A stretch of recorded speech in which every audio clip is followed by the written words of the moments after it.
Pedir que os irmãos abram suas Bíblias em 1 Coríntios, no capítulo 11.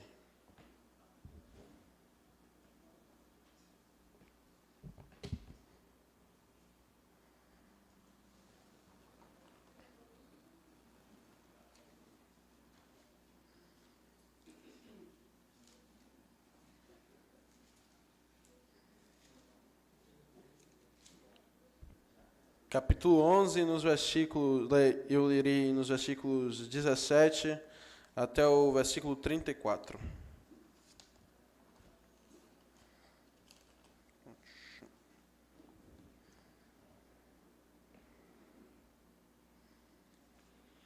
Quem achou diz amém. Amém. Vamos lá. Nisso, porém, que vos prescrevo, não vos louvo. Porque, porquanto vos ajuntais não para melhor, e sim para pior. Porque, antes de tudo, estou informado haver entre vós divisão, quando vos reunis na mesa. E eu, em parte, o creio. Porque até mesmo importa que haja partido entre vós, para que também os aprovados se tornem conhecidos em vosso meio. Quando, pois, vos reunis na mesa, no mesmo lugar, não é a ceia do Senhor que comeis. Porque, ao comerdes, cada um toma antecipadamente a sua própria ceia. E há quem tenha fome, ao passo que há também quem se embriague. Não tendes, porventura, casas onde comer e beber? Ou menosprezais a igreja do Senhor e envergonhais o que nada tem? Que vos direi? Louvar-vos-ei nisto? Certamente não vos louvo. Porque eu recebi do Senhor o que também vos entreguei.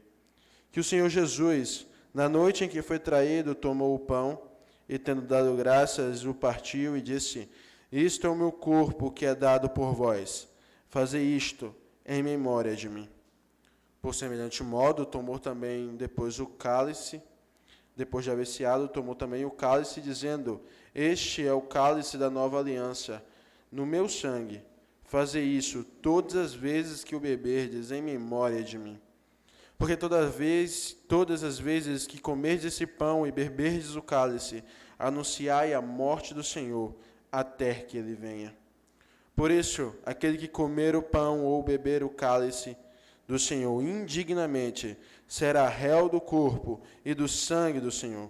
Examine-se, pois, o homem a si mesmo, e assim coma do pão e beba do cálice. Pois quem come e bebe sem discernir o corpo, come e bebe juízo para si. Eis a razão porque há entre vós muitos fracos e doentes, e não poucos os que dormem. Porque se nos julgássemos a nós mesmos, não seríamos julgados. Mas quando julgados, somos disciplinados pelo Senhor, para não sermos condenados com o mundo. Assim, pois, irmãos meus, quando vos reunides para comer, esperais uns pelos outros. Se alguém tem fome, come em casa, a fim de não vos reunides para juízo. Quanto a das demais coisas, eu vos ordenarei quando for ter convosco. Amém.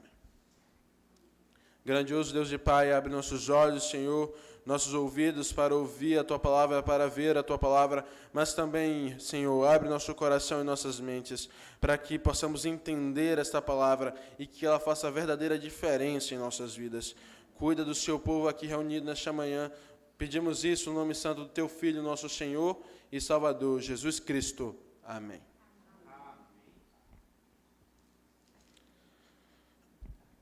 Agora eu me torno a morte, o destruidor de mundos. Julius Oppenheim.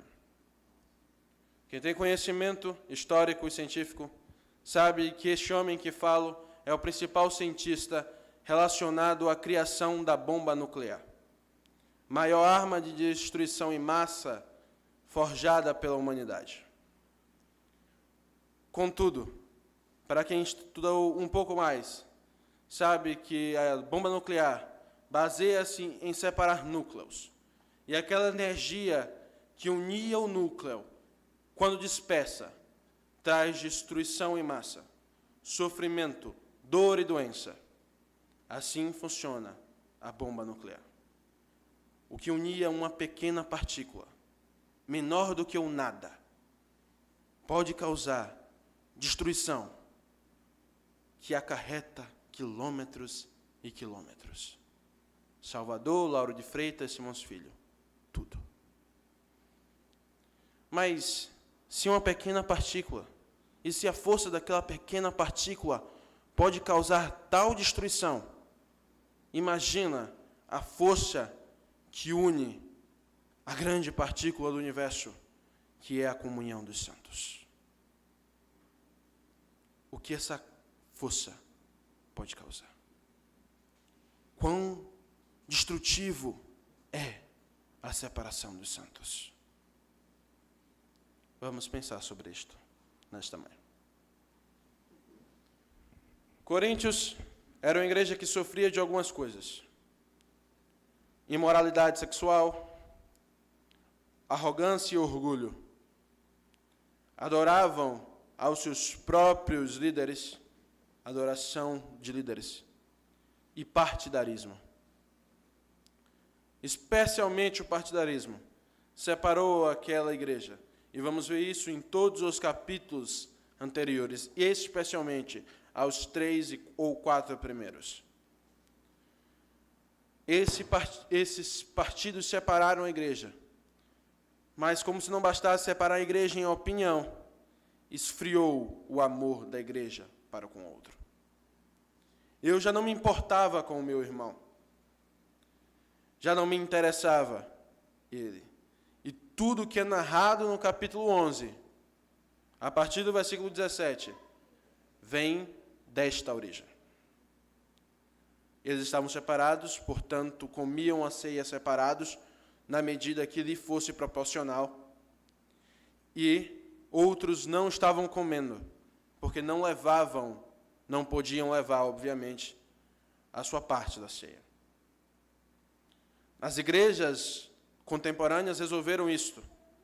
A igreja fornece a ceia com um pedacinho de pão e um pequeno cálice de vinho. Todo mundo toma.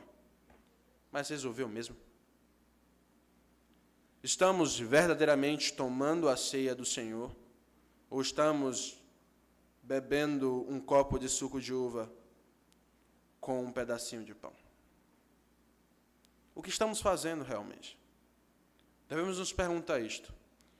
E para descobrirmos isto, Paulo voltará à origem da ceia. Ele vai contar a história da primeira ceia. Ele diz assim: porque recebi do Senhor o que também vos entreguei, que o Senhor Jesus, na noite em que foi traído, tomou o pão e, tendo dado graças, o partiu e disse: isto é o meu corpo que é dado por vós, fazei isto em memória de mim. Por semelhante modo, depois de haver ceado, tomou também o cálice, dizendo: este é o cálice da nova aliança no meu sangue. Fazei isto todas as vezes que o beberdes em memória de mim. Porque todas as vezes que comerdes este pão e beber o cálice, anunciai a morte do Senhor até que ele venha. Por isso, aquele que comer o pão ou o cálice do Senhor indignamente será réu do corpo e do sangue do Senhor. Ele retornará à primeira ceia. A primeira ceia, composta por 13 homens, Cristo e os seus 12 discípulos, numa mesa, os 12 apóstolos. Ele dividiu o cálice, o pão dado a cada um. O mesmo cálice em que ele bebeu, todos os 12 beberam. Era um só corpo. Naquela mesma noite, ele dirá: reconhecerão os meus discípulos, pois eles se amam um ao outro. Lembre-se, o último mandamento. Mas um mandamento vos dou, que amais uns aos outros, como eu vos amei. É assim que se reconhece um discípulo de Cristo. A ceia do Senhor é isto. É o testemunho de que há uma igreja unida. Unida não em carne, unida não em presença, unida em espírito, unida pelo Senhor Jesus. Isso é a ceia do Senhor. A ceia onde estão os comprados como bem, O presbítero, na sua oração, declarou: comprados pelo sangue, comprados por um Deus perfeito, que morreu numa cruz, a qual anuncia a morte deste Deus, mas a morte dele é a nossa união. Nele, naquela cruz, todos fomos tornados um. E onde está esse um? Onde está? Quando olhamos para nós mesmos, podemos nos ver como um com o irmão da igreja? Ou estamos divididos em partidos, e não necessariamente aqui em líderes espirituais, mas podemos estar divididos em partidos, em famílias. A minha família é a minha família, e a igreja é a igreja. Não, irmãos. A igreja é a família espiritual, a mais importante das famílias, a qual liderada pelo mais importante dos pais. Nós somos mais unidos a nossos irmãos em Cristo do que a nossos irmãos na carne, porque o que nos une com nossos irmãos na carne é sangue, e sangue passa. O sangue desaparecerá, o sangue ficará nesta terra, mas o que nos une com nossos irmãos em Cristo é Cristo Jesus, o eterno sangue derramado naquela cruz, morto, que lembramos na semana passada durante a Páscoa. Aquele sangue é o que torna cada um de nós um. Amém. E se não estamos levando isto a sério, e se não é como um que estamos tomando aquela ceia, não estamos tomando a ceia. Simples assim.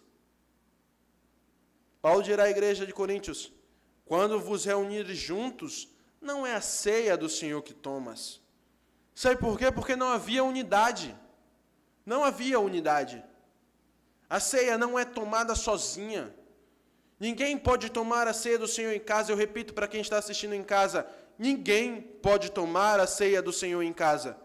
Ninguém pode tomar sozinho. Por isso que quando uma pessoa não pode sair de casa, é necessário que um presbítero, um pastor e o diácono estejam lá com ele, tomando a ceia. Porque ninguém toma a ceia do Senhor sozinho. Ninguém é comunhão consigo mesmo. Não há uma comunhão eu e Cristo, não. É eu e meus irmãos e Cristo. O eu é Cristo. Nós somos nós em toda a palavra. Nós não somos representados em unidade. Dizemos a nós mesmos aquela famosa frase que aprendemos desde pequeno em nossa doutrina: a salvação é individual. Perdão. O ato da salvação não pode ser distribuído por mim. Não é mais carnal. Mas a salvação jamais foi individual. Cristo não morreu na cruz por uma pessoa. Ele morreu pelos seus. Em João dirá: este sangue derramado em favor de muitos. Não é você ali crucificado, é toda essa igreja. E se você não pode olhar para o lado e reconhecer um igual, você não precisa estar aqui. Simples assim. Mas essa visão cristã defasada, essa derrota nossa, muitas vezes será perdoada eternamente. Mas será punida aqui. Porque Deus precisa punir o seu povo em vida, para que nós não sejamos condenados com eles na morte. O texto diz: quando, pois, o reunis no mesmo lugar, não é a ceia do Senhor que comeis. Porque ao comerdes, cada um toma antecipadamente a sua própria ceia. E há quem tenha fome, ao passo que há também quem se embriague. Não tendes, porventura, casa onde comer e beber? Ou menosprezais a ceia do Senhor e envergonhais os que nada têm? Que vos direi? Louvar-vos-ei? Nisto certamente não vos louvo. Ele vai recitar a primeira ceia e dirá no versículo 30. Eis a razão, porque há entre vós muitos fracos e doentes, e não poucos que dormem. Porque se julgássemos a nós mesmos, não seríamos julgados, mas quando julgados, somos disciplinados por Deus, para não sermos condenados com o mundo. Muitos vão isolar esses textos e pegar o versículo 26, que diz assim, o versículo 27, que diz assim, porque aquele que comer o pão ou beber o cálice indignamente será réu do corpo e do sangue do Senhor. E o 28, examine-se, pois, o homem a si mesmo, e assim coma do pão e beba do cálice. Muitos vão isolar esse texto e vão falar sobre qualquer pecado comum, todo pecado comum, que nós devemos nos examinar e procurar aqueles pecados comuns, e eu acredito nisso. Mas vão isolar e dizer que a punição é por esses pecados. Não! A punição é pelo pecado que concerne a quebra da unidade, da comunhão em Cristo. Veja que é toda a igreja punida por este pecado.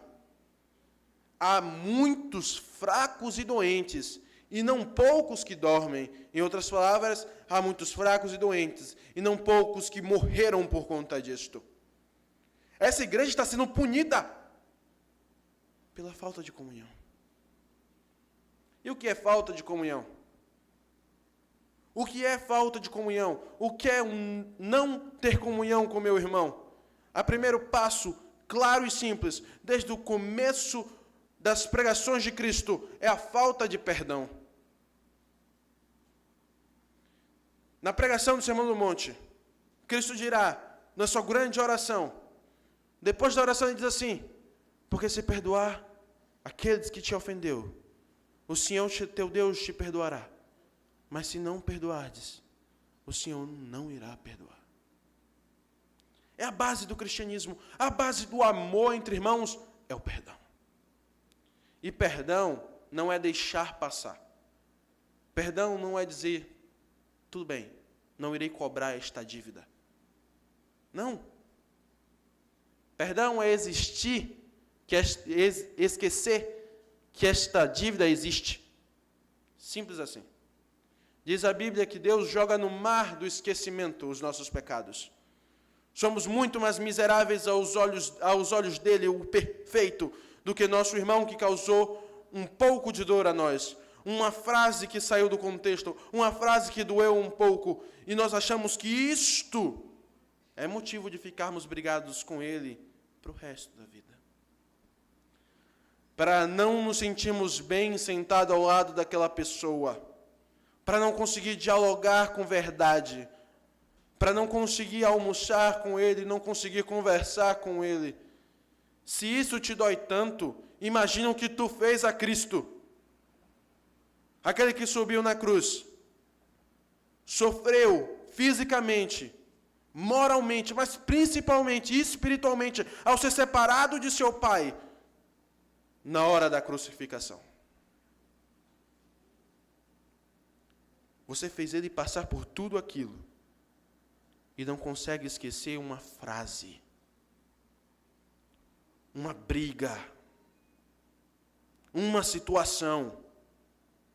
E acredita que está tomando a ceia? Acredita que está bebendo vinho e comendo pão e aquilo é a ceia do Senhor? Aquilo está representando o sangue e a carne do Senhor? Está representando? Não. Não é a ceia do Senhor que está sendo tomada. Examine-se o homem a si mesmo. Não, os evangelhos vão falar do dízimo. No dízimo, se eu tiver alguma briga com meu irmão, dê o dízimo e resolva. Examine-se, pois, o homem a si mesmo e beba do cálice. E coma do pão e beba do cálice. Por último. O ato de se examinar não é para se separar da ceia. Há muitos cristãos que não entendem isso e vêm ao culto, sentam no fundo da igreja ao culto à noite, quando tem a ceia, e não tomam do pão e não bebem do cálice e diz, eu estou em pecado. Para mim só há uma justificativa nessa situação. Você não quer pedir perdão pelo seu pecado. Você não quer se arrepender do seu pecado. Porque se você está pronto a se arrepender do seu pecado, examine-se o homem a si mesmo. E não deixe para amanhã. E não espere o próximo culto. coma do pão e beba do cálice. Cristo já morreu, irmãos. Ele já pagou. A ceia já foi dada antes. Ele pagou o preço. O seu pecado foi perdoado na cruz há quase 2000 anos. Você não precisa se ocultar da ceia. Coma do pão e beba do cálice. Mas resolva os seus problemas. Resolva os seus problemas pessoais com os seus pecados. Aparte-se deles. Mas resolva os seus problemas com seus irmãos. Uma igreja não pode estar dividida. Eu fico triste quando nós olhamos para a maioria das igrejas do nosso estado, são fruto, diferente das igrejas de Salvador, que são frutos de trabalhos missionários. Não, a maioria das igrejas do nosso estado são frutos de briga dentro de uma igreja que se separou e tornou-se outra. A situação chegou a tão grande ponto que eu e você não podemos conviver juntos. Eu preciso me separar de você.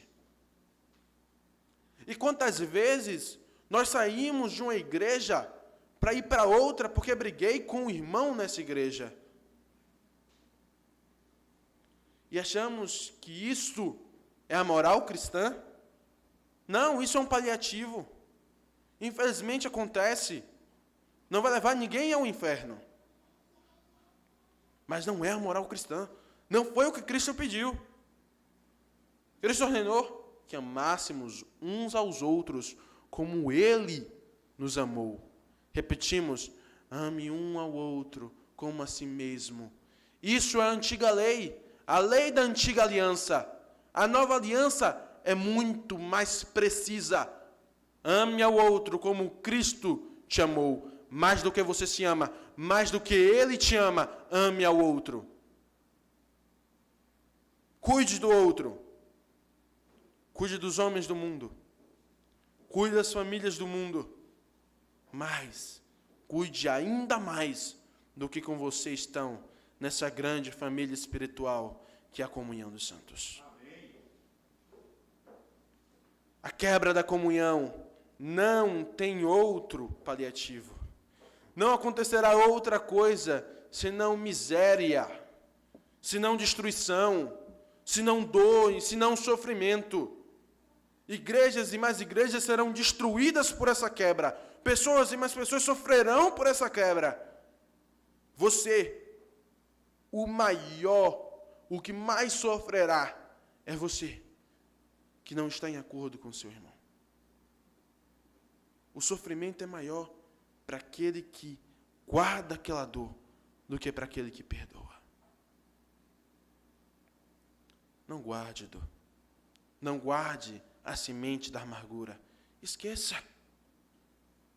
Esqueça. É sofrimento, é duro, é complicado, mas esqueça. Nós temos uma semana. No primeiro domingo do mês, sempre na igreja presbiteriana em Boca do Rio, sempre haverá ceia. Uma semana nós temos para nos reconciliarmos um com o outro. Uma semana para voltarmos verdadeiramente a tomar a ceia, caso não tenhamos tomado. Uma semana. É muito tempo. Nós não deveríamos precisar de tudo isto, mas precisamos. Temos nossas falhas. Temos uma semana para reconciliar a comunhão. Não se esqueça que é obrigação de todos. Se você sabe que seu irmão está brigado com você, tente resolver a situação. Se você sabe que há chateações, tente resolver a situação. Se você está chateado com alguém, resolva esta situação. Beba do cálice, coma do pão. Seja um com Cristo e seja um com seus irmãos. Essa é a mensagem de hoje. Se brigamos e falamos ao mundo para se reconciliar com Deus, a igreja deve reconciliar-se consigo mesmo. Que Deus nos dê essa paz de espírito, de estarmos em paz com nossos irmãos.